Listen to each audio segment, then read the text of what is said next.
My major point tonight is this.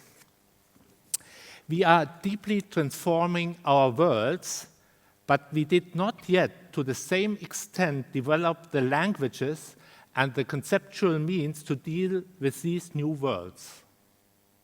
In other words, our conceptual tools deal quite often with worlds which do not anymore exist. On the basis of this analysis, I will develop an idea about the role of cultural institutions in our time. August 2005, Hurricane Katrina hit the US coast. 1,800 people died, 80% of the city of New Orleans was underwater, up to 7.60 meters. Major dams had burst. The costs to reconstruct the area were estimated to amount to $108 billion. Then 12 years later, in August 2017, Hurricane Harvey devastated the south of the United States once more. This time, with the city of Houston, Texas as its center, the cost of the damage was estimated to be even higher. At a conference here in the Haus der Kultur in der Welt 3 months ago, Hito Steil, who is with us tonight, I'm very happy, asked the question, where is ground control today? Where does all the data about the world come together, and from where do we control it? And her answer was, as we all know, ground control is in Houston, Texas. However, in September 2017, ground control was underwater. With that image, Houston, Texas became the iconic city of our times. On the one side, this city is a place with the best surveillance technology, with some of the most brilliant minds, and of course it is one of the most important centers of the petrol industry, which still provides the energy to fuel the rapid transformation we are going through. But on the other hand, it is exactly this rapid transformation driven by big technological infrastructures and fossil energies which destabilizes the very world it produces. It is a driver of climate change and of the rising temperatures of the seas, in short, of the Anthropocenic age. How can we act within such a world? There are 2 possible strategies which I would like to outline in this short talk: the Prognostic Strategy and the Scenic Strategy. The Prognostic Strategy is usually employed by the insurance industry. They offer clients the prospect of minimizing their risks, compensating loss by providing financial support, for example, in the case of damages caused by natural disasters such as hurricanes. Their business model relies on predicting the future, on forecasting what may happen. And they do that on the basis of probability calculation. Can we have the first slide? Probability is the likelihood of one or more events happening divided by the number of possible outcomes. In the case of rolling a 3 on a dice, the number of events is 1. There's only 1 3 on each dice, and the number of possible outcomes is 6. The probability to end up with a 3 is therefore 1/6 or 16.67%. In order to calculate the probability of an event, 2 preconditions need to be established. Firstly, the objects of probability needs to be discrete. In this case, it's 1, 2, 3, 4, 5, 6. And secondly, there needs to be a discrete number of possible outcomes. This is the set of possible outcomes. The probability will be a number between 0 and 1. In the case of 1, it is certain that the event will occur. In the case of 0, the event will not occur for certain. With a rising demand to deal with risks, on the one hand, insurance companies become more and more important. On the other hand, risks are increasingly difficult to foresee and to calculate. And both developments are interrelated, as we can see when we look at two major events which challenge the concepts of the insurance industry. The first event is September 11, where shortly after the event, insurances canceled contracts of air companies related to damages of skyscrapers and airplanes after possible attacks. They hope that the governments will take over costs in these cases. The second event is Fukushima, after which insurance companies in Japan had to recalculate risk assumptions. These two cases exemplify the problems which are built into the approach of forecasting the futures on the basis of probability models as described before. Calculating the probability of an event, namely, presupposes, as I said, two major points. A fixed set of possible outcomes, namely 6 in this case, and clearly defined objects or events, the numbers. In both events, September 11 and the Fukushima event, the intertwinedness of human action and the technological environment created a disaster unknown up to this point.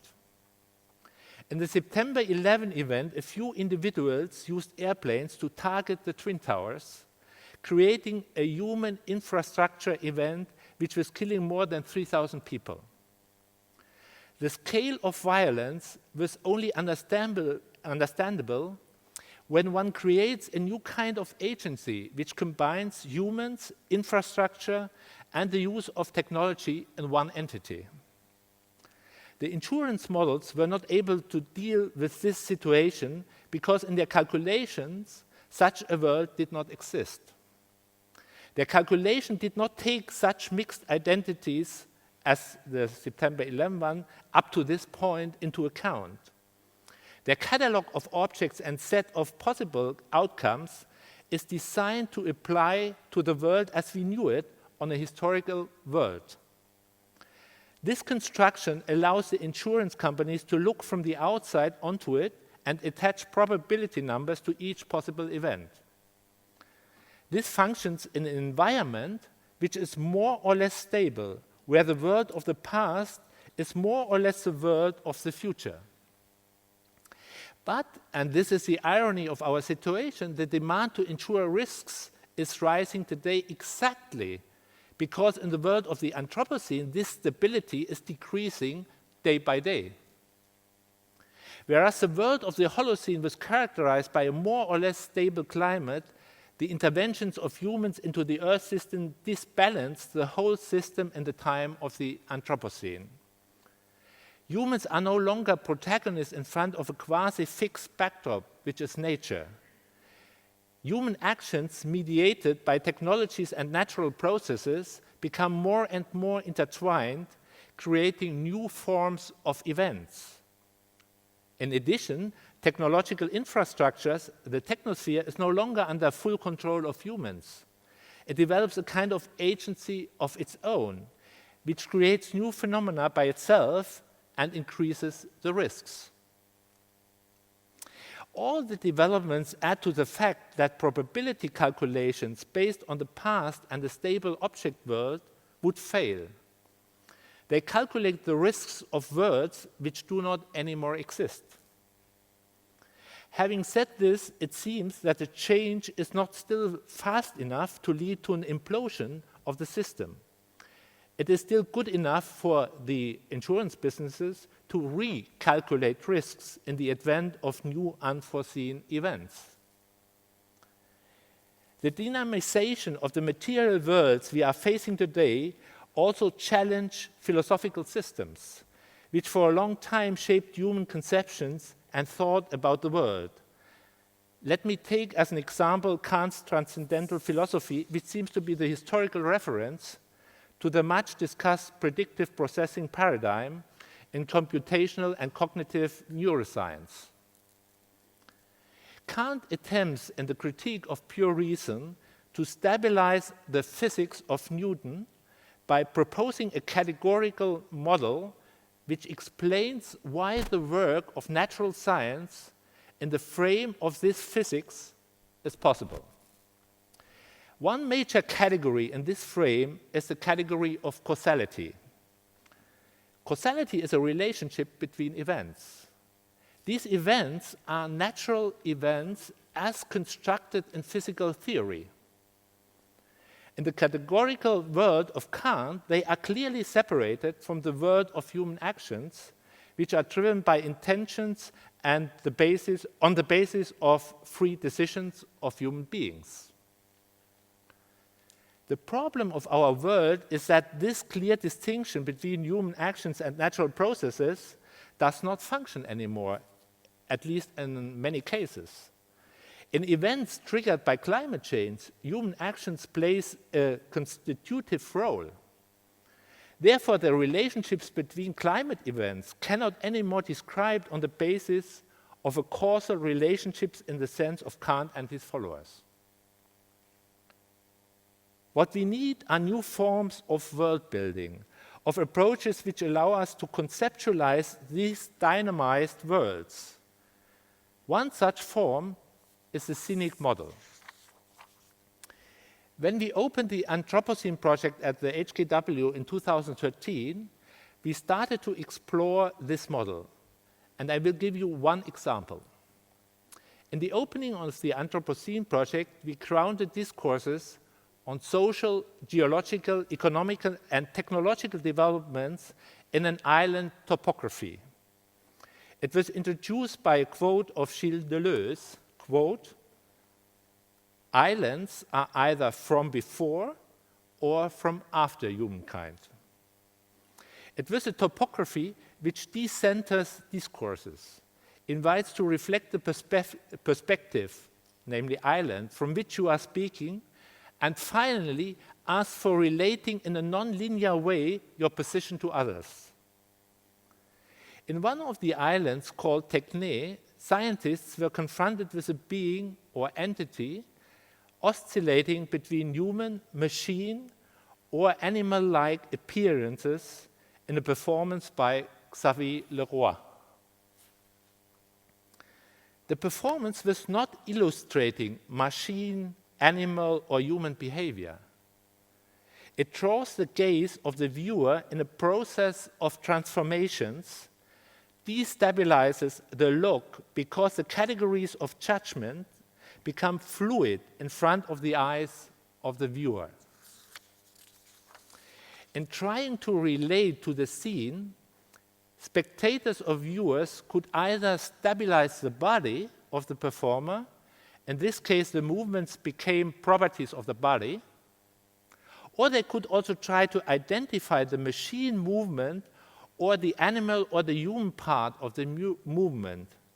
In this case, movement itself became the basic entity, which is divided into time phases. So you could go on both sides. Either you could take the body as the identification, then you have B epsilon m, or you take time, the movement, as a basis, and then you have m epsilon b. So you could navigate these two options. The performance scene was inviting the viewers as participants of the scene, and this is very important, that the viewer is part of the scene itself. It's not looking up to the scene. To shift between different object worlds. One object world based on human bodies, the other on movements.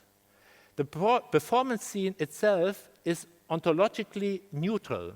It incorporates only the potential for world making. And in this very precise sense, the Scenic model becomes a tool of world making. Aesthetically trained by such kind of Scenic models, the viewer learns to navigate in more and more dynamized worlds.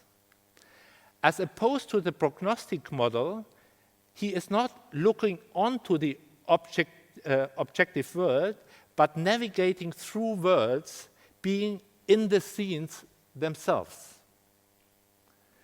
There may be a context where the stabilization of a classical object world would make sense, whereas in the next situation, a time-based orientation may be more adequate. Since we are in a situation of transformation, also the causal relationship, as Kants explained it, is working in certain kinds of environment, but it is not working anymore for all processes which are looked at normally natural processes.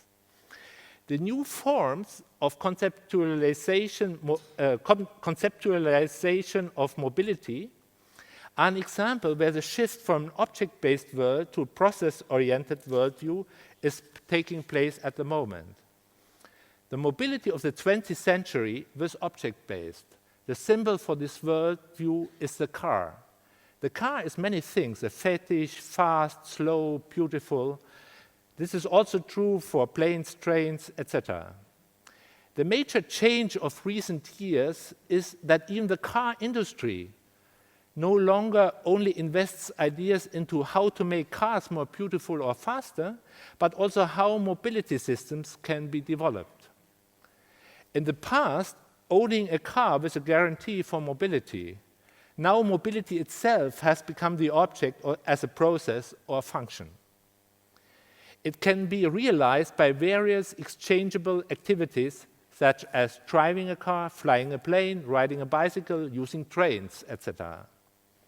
The former objects become time phases of the mobility scheme. In the face of climate change and new working environments, we may no longer organize our world around trees, houses, cars, etc., but around storms, sunny days, floods, vacations, work, rising markets, falling markets, etc. The trees, houses, cars, that means the codified objects of the 20th century world would turn into events, into these time phases. This would mean we are in the process of transforming a topological order or world into a time order or world. Linguistically, the time dimension was built into the verb of a sentence. Now it becomes the subject, whereas the classical objects will, in the form of time phases, take on the form of the predicate. We are experiencing a grammatical recomposition of our language, or we need to do that in order to take into account the new phenomena. As I try to show, it is a role of Scenic models to provide time-space frames which offer the opportunity to shift between different worlds and thereby provide the opportunity for modeling new worlds. And from my perspective, it is a task and challenge of cultural institutions of the 21st century to develop such models in order to engage in new forms of world-making.